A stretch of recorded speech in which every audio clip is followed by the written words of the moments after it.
మెరుగని ఆ పేరుకు హడలు అసలంచబోడు ఎవడికి మెడలు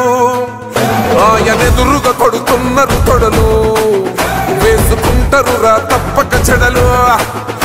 పేదోడి కంచంల 4 మెతుకుల కోసం ప్రజా సంకల్ప యాత్ర చేసి గెలిసిన యుద్ధం సీమ పౌరుషం పక్కన పెట్టెండుల పేదల కోసం జెండలు జత కట్టడమే మీ ఎజెండా జనగుండల గుడి కట్టడమే జగను ఎజెండా బలిరా బలి బలిరా బలిరా పులివెందులలో పుట్టిందా పులిరా కుర్చీల కూర్చోవడమే మీ ఎజెండా కుర్చీ జనమే ఇవ్వాలన్నది జగను ఎజెండా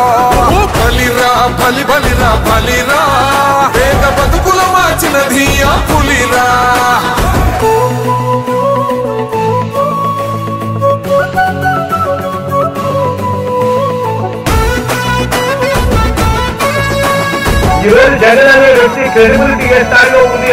మా ఇంటికి తెచ్చిండు ప్రభుత్వం మా చేతికి ఇచ్చిండుర పథకం మా పంటకు తెచ్చిండుర పైరు మారింది పల్లె బతుకుల తీరు